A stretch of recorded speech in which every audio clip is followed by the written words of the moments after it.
imagina o coração de Deus se alegrando com esse louvor. Que Deus continue abençoando o ministério de louvor dessa casa. Que Deus continue trazendo realmente sensibilidade no espírito para continuar entronizando e sendo canal do fluir do Espírito Santo para vocês que estão aí, né? Porque nós, quando estamos aí abertos e sedentos para louvar o nosso Deus. E como é bom quando tem uma equipe aqui que também tem um coração disposto a se render para esse fluir do Espírito, não é verdade?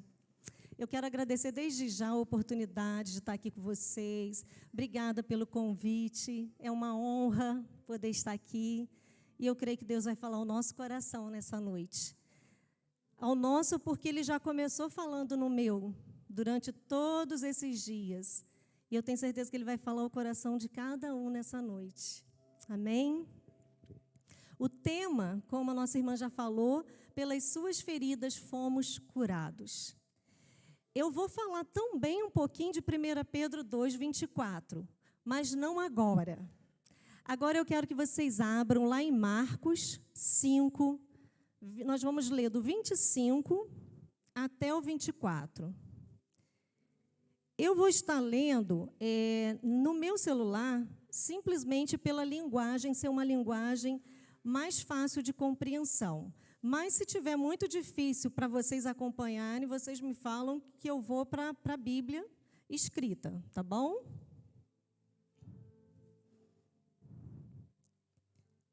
Marcos 5.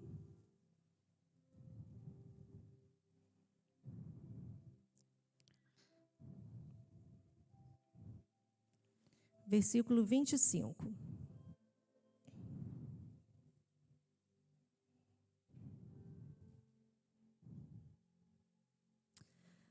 E estava ali certa mulher que havia 12 anos vinha sofrendo de hemorragia.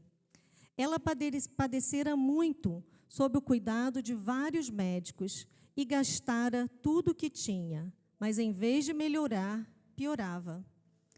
Quando ouviu falar de Jesus, chegou por detrás dele, no meio da multidão, e tocou em seu manto. Porque pensava, se eu tão somente tocar em seu manto, ficarei curada. Imediatamente cessou sua hemorragia, e ela sentiu em seu corpo que estava livre do seu sofrimento. No mesmo instante, Jesus percebeu que dele havia saído poder. Virou-se para a multidão e perguntou: quem tocou em meu manto? Responderam os discípulos: vês a multidão aglomerada ao teu redor e ainda perguntas: quem tocou em mim? Mas Jesus continuou olhando ao seu redor para ver quem tinha feito aquilo.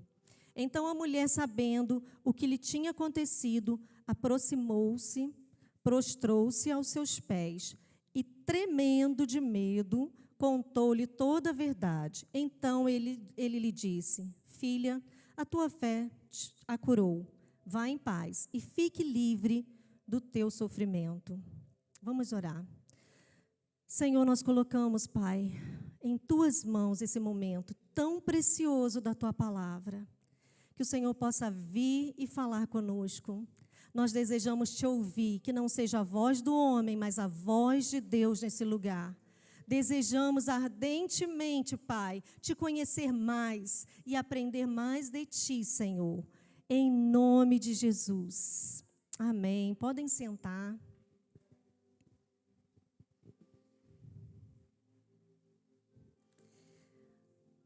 A palavra de Deus, que nós acabamos de ler, ela fala sobre essa mulher, a mulher do fluxo de sangue. Na verdade, não se sabe muito sobre ela através do texto. Apenas algumas coisas que a gente consegue perceber aqui através desse texto. Primeiro, quem era a mulher do fluxo de sangue? Ela era uma moradora de Cafarnaum. Ela, há 12 anos, sofria de uma hemorragia profunda. O que seria isso? Uma perda de sangue excessiva. Ela já estava debilitada fisicamente, fraca, provavelmente já com uma anemia, né? Porque quem vive com um fluxo de sangue constante, provavelmente já estava anêmica. ela sofria privações e restrições no meio social que ela vivia, porque ela era considerada impura pela sociedade.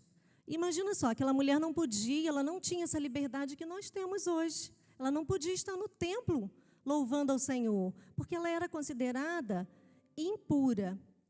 E tudo que ela tocasse seria considerado impuro também. Sabiam disso? Muito obrigada, querido. Vou precisar, com certeza. Tudo que ela tocava era considerado impuro também.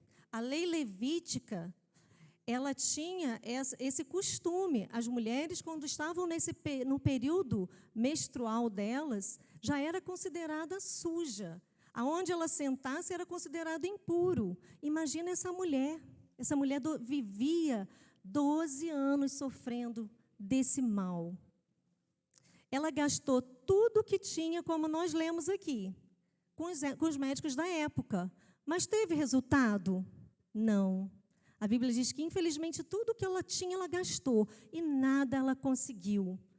Ela enfrentava vergonha, porque você imagina uma mulher nessa situação que ela estava. Ela enfrentava vergonha. Ela enfrentava desprezo, porque ela era desprezada. Ela não podia estar nos lugares, ela não era bem vista, ela não era bem aceita. E ela enfrentava solidão. Imagina só a situação que essa mulher vivia. Essa mulher, que a Bíblia diz, ela enfrentava de uma hemorragia física. Mas quantas pessoas têm vivido uma hemorragia emocional? E é nisso que eu quero frisar nessa noite. Nas feridas da nossa alma, aquelas feridas abertas que estão sugando o nosso sangue. Aquela hemorragia estava sugando todo o sangue daquela mulher. E sangue é vida, não é verdade? Sangue é vida. Então, a vida dela estava se esvaindo através daquele fluxo contínuo. Mas quantas pessoas têm vivido com tantas dores na sua alma, tantas feridas, que também o seu sangue tem se esvaído. Hoje é um culto de mulheres, mas eu não posso falar só para as mulheres, porque tem um monte de homens, de varões valorosos aqui com a gente nessa noite.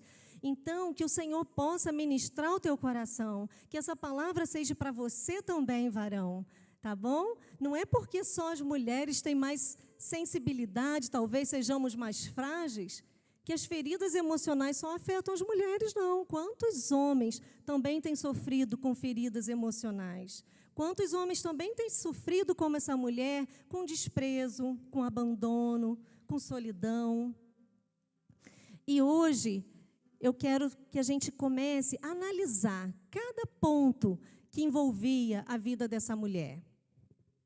Essa mulher, ela era considerada impura, como eu acabei de falar antes, devido à situação dela. Ela não podia se aproximar de ninguém. Imagina só, não poder se aproximar das pessoas, não é, pastor?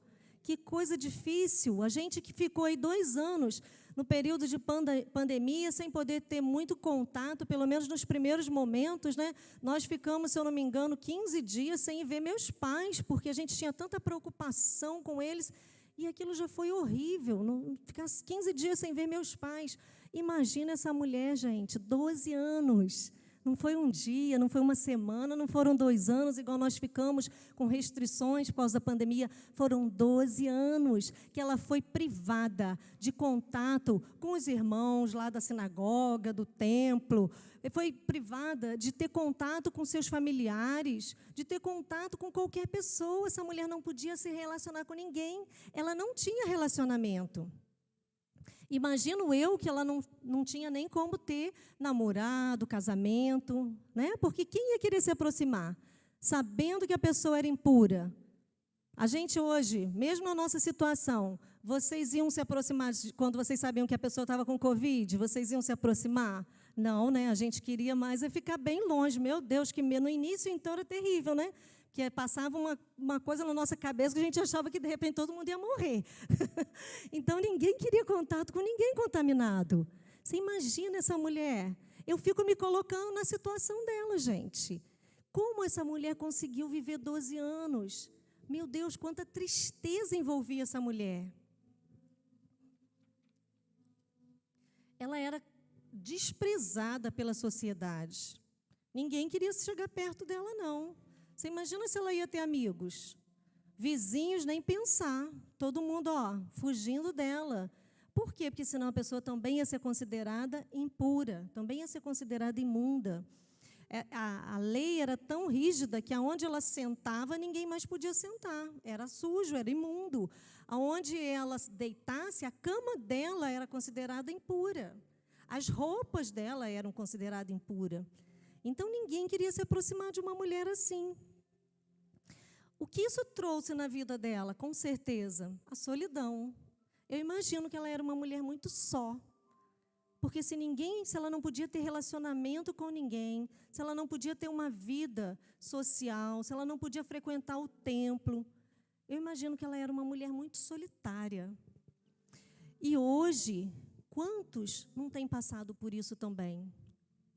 A depressão, que é o mal do século, tem envolvido tanta gente, tem dominado tantas pessoas têm ficado com as suas emoções tão frágeis e têm sido dominadas pela depressão. Muitas pessoas realmente sofreram abandono, foram abandonados talvez pelo marido, ou foi abandonado, rejeitado talvez por uma namorada, ou pela própria esposa. Às vezes tem pessoas que são abandonadas até pelos próprios filhos. Quantas pessoas os filhos não vão ver? Quantos idosos ficam, às vezes, sozinhos e os filhos esquecem que tem aquele pai para visitar, aquela mãe. E aqui eu não entro na questão, porque cada um sabe de si. Deus conhece o coração de cada um, Deus conhece as suas dificuldades, mas eu imagino como que realmente a pessoa que é abandonada, como que ela sofre, como isso traz ferida para a sua alma. E existem aquelas pessoas que às vezes nem foram abandonadas. Elas estão com pessoas ao seu redor, mas mesmo assim se sentem sozinhas. Mesmo assim não conseguem se sentir importantes, amadas, aceitas. E essa é uma outra questão. Você conhece alguém assim? Que tem família, tem pessoas por perto, mas se sentem sozinhas, não conseguem se sentir importante. Estão sempre dizendo que não tem ninguém, eu me sinto muito sozinha. Eu conheço gente assim, vocês conhecem? Porque tem gente que é assim. E eu fico imaginando, nos colocando no lugar dessa mulher. Queridos, o que se você tem passado por isso, se você tem tido algum desses sintomas que eu falei, de dor na alma, solidão, desprezo, rejeição, se isso tem afetado a sua alma, tem trazido dor, eu quero te perguntar, o que você tem feito para sair dessa situação? Você tem feito alguma coisa para sair disso? Porque essa mulher fez. Essa mulher não ficou em casa chorando, deprimida. Ela aguentou durante 12 anos. Durante 12 anos ela foi aguentando, foi fazendo tudo o que ela podia.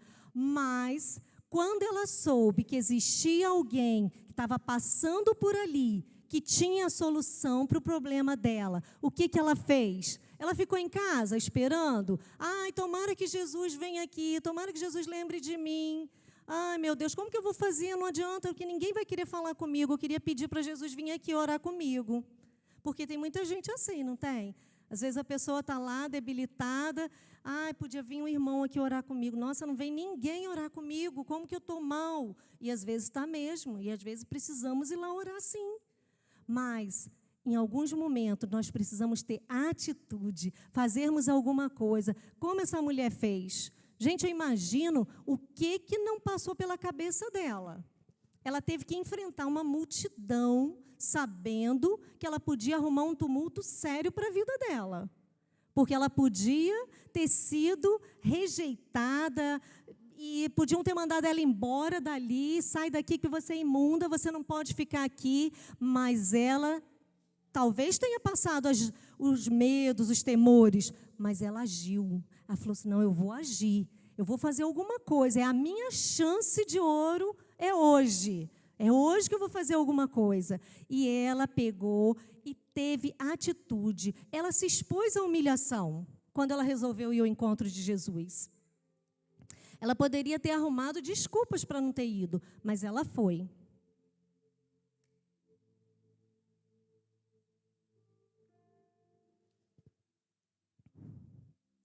Por que essa mulher, ela teve essa atitude tão clara de eu não vou ficar aqui parada, eu vou fazer alguma coisa. A minha chance é hoje. Porque ela tinha um alvo. Qual era o alvo dessa mulher? Jesus era o alvo.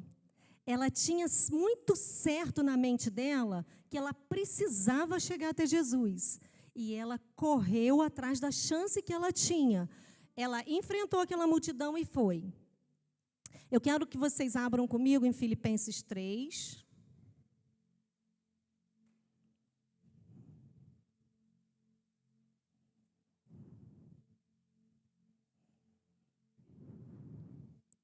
No versículo 13.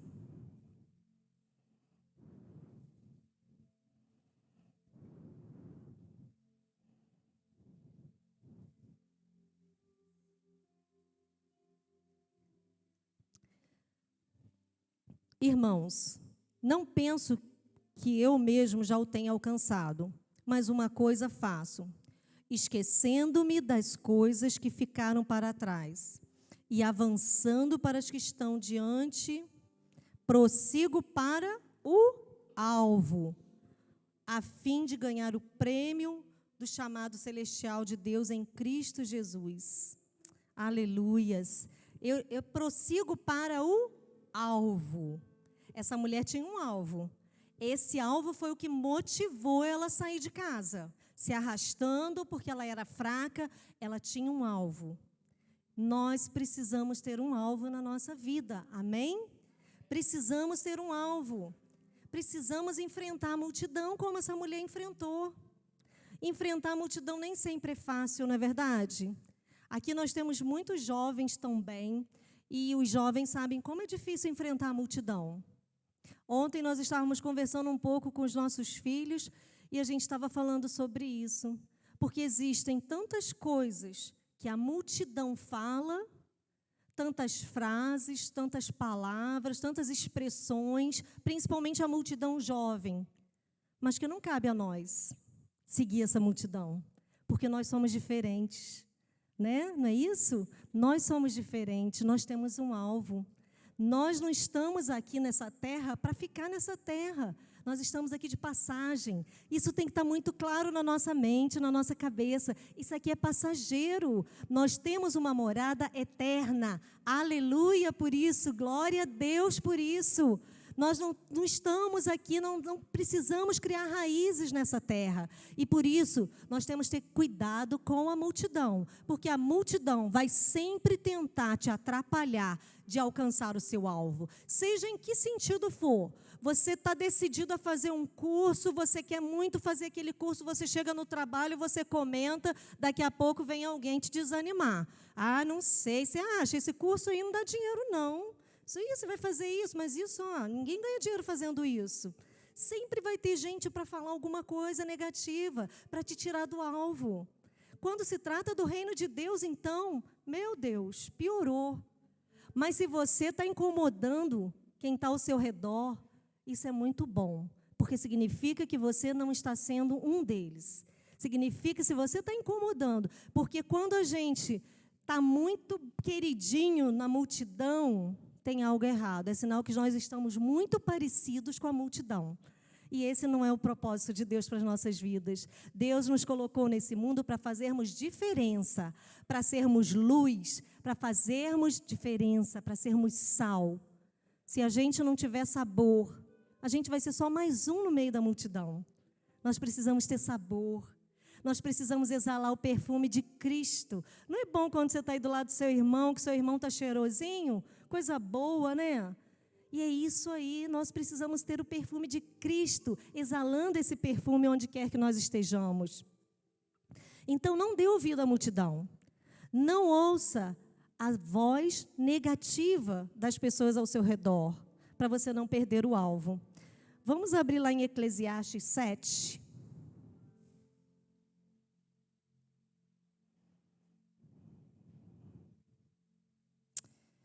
Oh, Jesus. Eclesiastes 7, versículo 21. Acharam? Celular às vezes ajuda, mas às vezes também faz a gente ficar mais atrasado. Diz assim: não dê atenção a todas as palavras que o povo diz. Olha que versão boa. Por que eu queria ler no meu celular para vocês? Não dê atenção a todas as palavras que o povo diz. Caso contrário, poderá ouvir o seu próprio servo falando mal de você. E é isso aí. Não é para dar atenção a tudo que as pessoas dizem. Porque as pessoas vão tentar te colocar para baixo, vão tentar te desanimar. Se aquela mulher falasse para alguém que ela ia ao encontro de Jesus, vocês acham que ela teria chegado lá? O que vocês acham? Eu acredito que não. Porque ela ia ouvir tanta coisa negativa que ela ia desistir. Queridos, Jesus é nosso alvo. Amém? A cruz é o nosso alvo. Oh, Jesus, glórias ao teu nome, Senhor. Vamos abrir em Isaías 53, 5.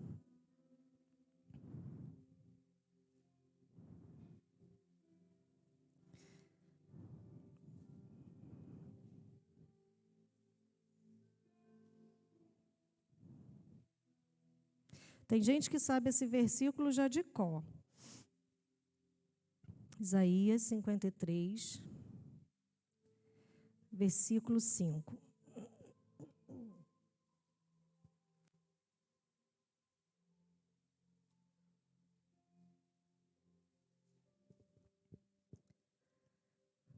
Acharam?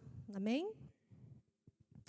Mas ele foi transpassado por causa das nossas transgressões. Foi esmagado por causa de nossas iniquidades. O castigo que nos trouxe a paz estava sobre ele, e pelas suas feridas fomos curados. Oh, aleluias, glórias a Deus. Que coisa maravilhosa. Eu procurei o significado de transpassado. Significa crivado, atravessado, varado, magoado. Jesus, ele foi tudo isso por amor a nós. Ele passou por tudo isso com o único propósito de que nós fôssemos curados. Que coisa maravilhosa, gente. Que coisa preciosa. Esse amor do nosso Deus, quando entregou o seu próprio Filho para passar por tudo isso naquela cruz, para que nós hoje pudéssemos ter vida e pudéssemos ter saúde. O Senhor, ele fez tudo isso. Jesus, ele foi transpassado pelas nossas transgressões. Ele foi esmagado por causa das nossas iniquidades. Imagina a uva, como que ela é esmagada para que se torne o vinho. Então, Jesus foi esmagado pelas nossas iniquidades. O castigo que nos traz a paz, se hoje temos paz, quem pagou o alto preço para termos a paz? Foi o Senhor Jesus. Se hoje nós podemos ter paz, foi porque Ele pagou o preço de sangue na cruz por nós. Oh, aleluia, glórias a Ti, Senhor. O que aqui diz? Aqui diz que nós seremos curados? É isso que diz aqui? Não, aqui diz, fomos curados. Nós fomos curados. Jesus já passou por tudo naquela cruz para que nós fôssemos curados, para que hoje nós tivéssemos as nossas feridas curadas, o nosso corpo físico curado. E aí você pode pensar assim, mas Val, como assim se eu continuo me sentindo impura?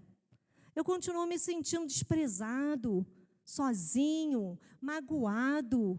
Aquela situação que aconteceu comigo doeu muito e até hoje eu sinto dor na minha alma quando eu lembro disso. Talvez você pense assim, mas qual é o meu convite hoje? Vamos ao encontro de Jesus. Porque o Senhor já fez, Ele já conquistou tudo isso para nós. Mas Ele deseja que a gente vá ao encontro dEle. Esse é o desejo do Senhor. E agora nós vamos abrir no texto, o texto-chave dessa noite, né, que é o texto do tema, 1 Pedro 2:24.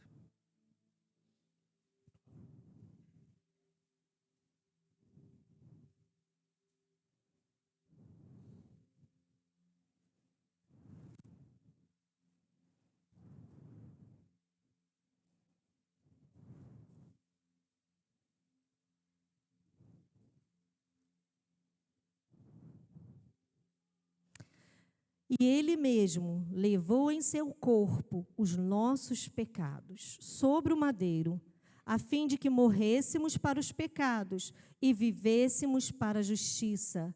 Por suas feridas, vocês foram curados. Aleluia! Pelas feridas de Jesus, vocês foram curados. Vocês não serão, vocês já foram.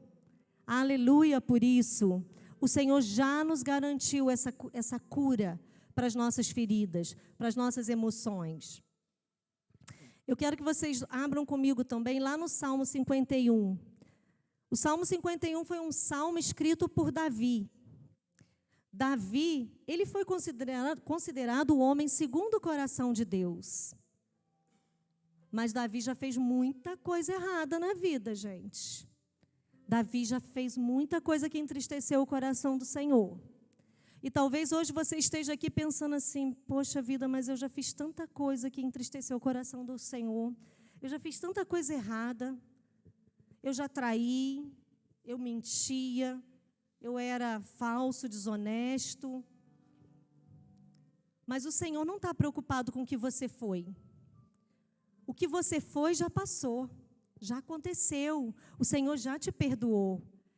Ele já levou lá na cruz os nossos pecados. Os nossos pecados já maltratou o Senhor lá na cruz. O Senhor, Ele hoje, se você fizer como Davi, nós vamos ler lá no Salmo.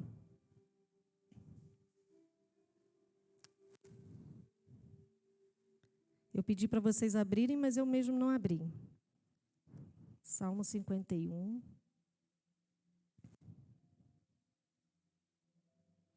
Depois de tudo que Davi fez, e não foi pouco não, hein, gente? Davi aprontou bastante. Davi adulterou, não satisfeito só em ter adulterado, Davi tramou a morte do marido daquela mulher, para que ele pudesse ter a mulher para ele, a mulher engravida.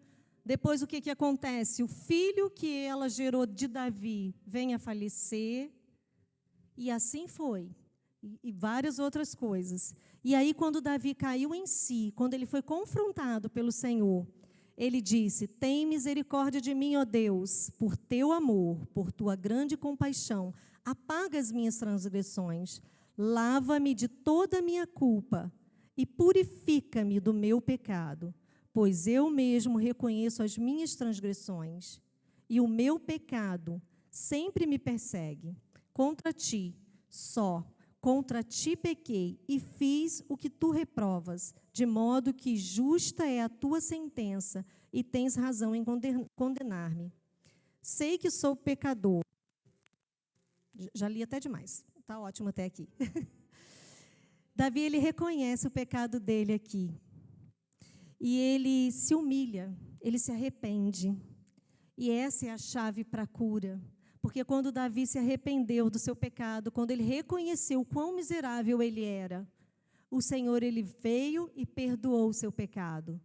E foi dali que começou a história bonita, porque Davi foi considerado o homem segundo o coração de Deus.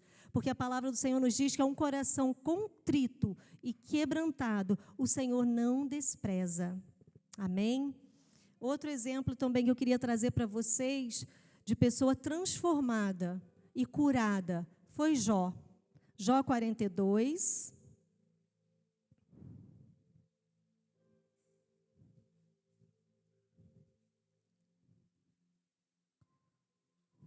Jó 42.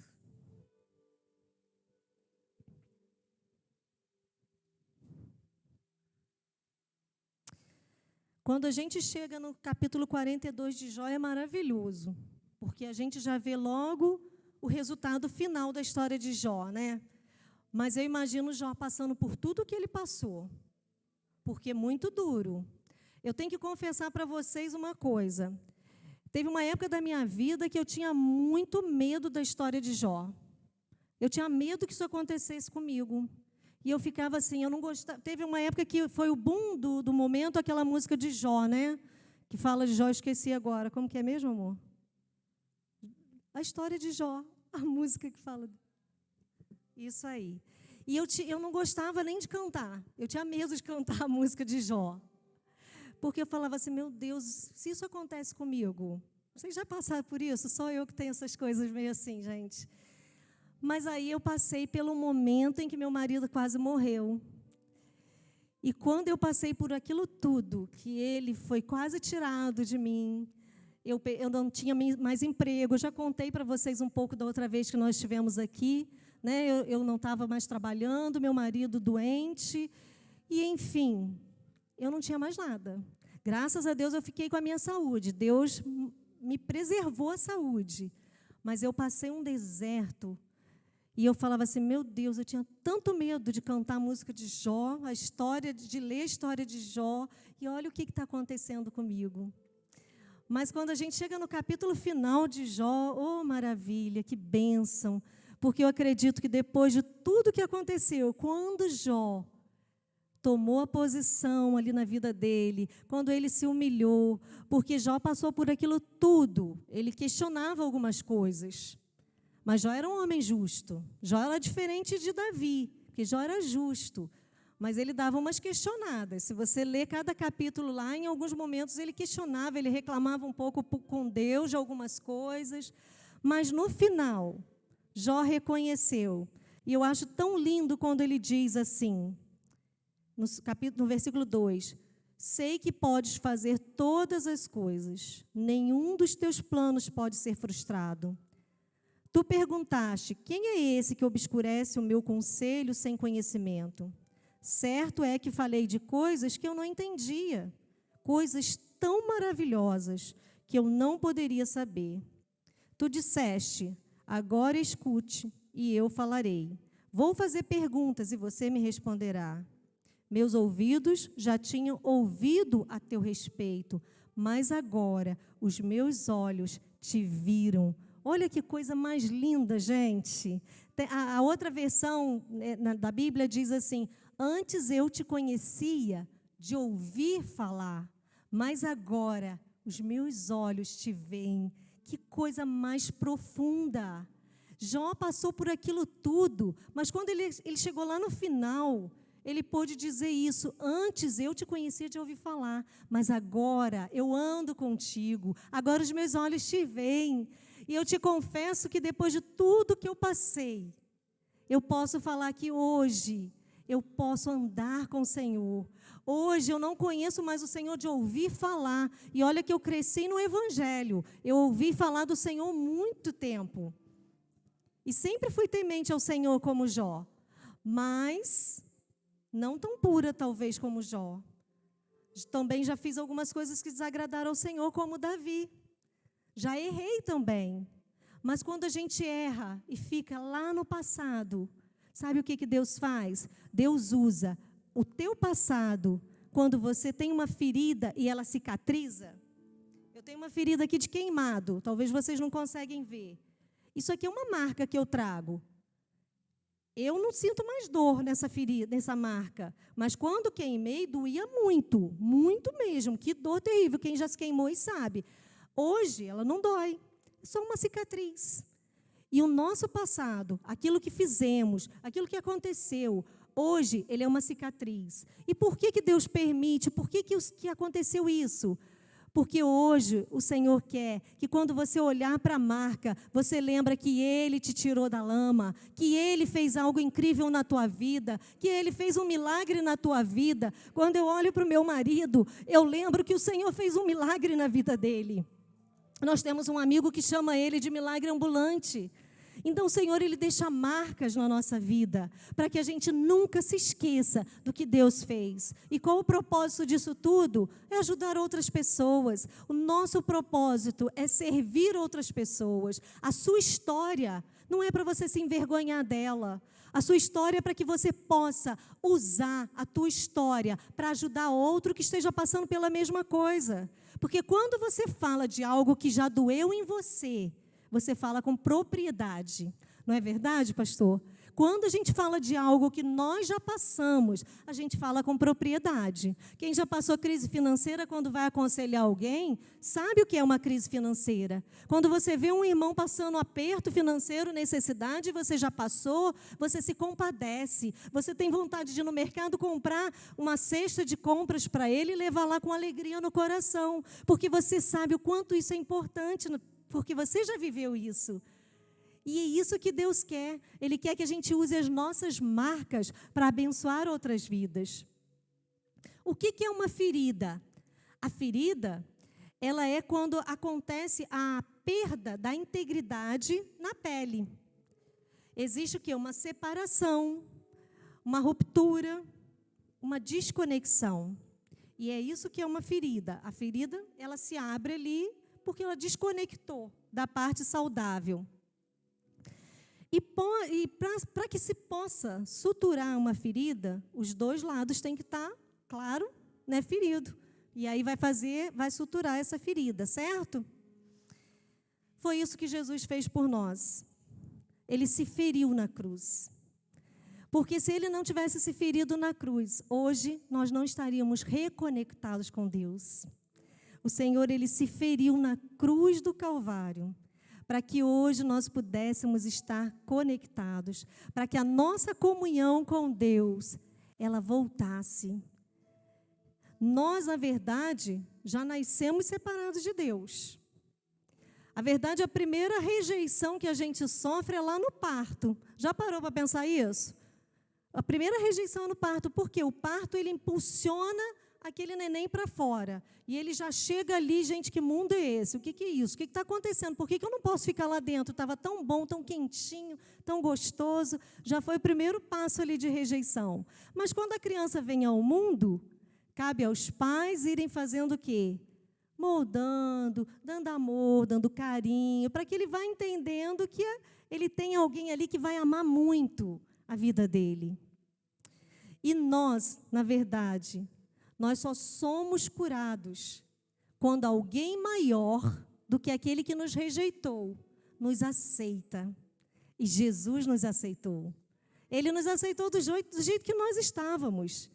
Né? A gente veio sujinho, veio cheio de pecadinho, cheio de gordurinha, de coisinha ali grudada, de sangue, mas o Senhor nos aceitou e Ele nos purificou, Ele nos lavou. Assim como aquela mulher do fluxo de sangue. Ela conseguiu o propósito dela, ela conseguiu ser percebida. Ela conseguiu ser percebida pelo Senhor, porque ela foi e conseguiu tocar. Ela falou, se eu tocar pelo menos na beiradinha, eu vou ser curada.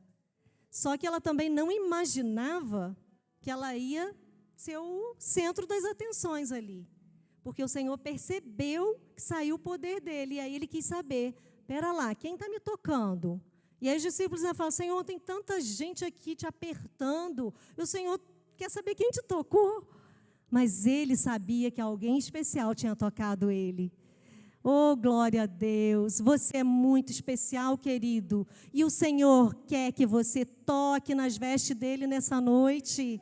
O Senhor, ele quer te reconectar com o Pai através de uma intimidade, de um relacionamento de intimidade com ele. Hoje, o Senhor te chama, venha ao meu encontro, eu estou te esperando. O Senhor te espera, o Senhor te aguarda, o Senhor tem anseio em ter comunhão contigo novamente. O Senhor, ele já te curou, ele já pagou tudo lá na cruz do Calvário. E ele agora, ele espera que você se renda, que você tome posse. Você já recebeu a cura física, a cura emocional, e o Senhor, ele espera que você tome posse disso, através desse relacionamento íntimo com o Senhor. Esse relacionamento íntimo e profundo com Deus vai te reconectar com o Pai cada dia mais, trazendo cura plena para as tuas feridas, para que você possa ser bênção nas mãos do Senhor e que você possa ser usado pelo Senhor através das tuas feridas, das tuas cicatrizes, não das feridas mais, porque as feridas elas vão deixar de existir, mas vão ter cicatrizes para você poder olhar e lembrar que o Senhor te curou e ajudar outras vidas. Amém? Que o Senhor possa nos abençoar, que o Senhor possa abençoar cada um de vocês. E que durante toda essa semana o Senhor possa estar falando ao coração de vocês. E que aquilo que eu não consegui transmitir, que o Espírito Santo venha transmitir para vocês durante essa semana. Amém? Glórias ao Senhor por isso.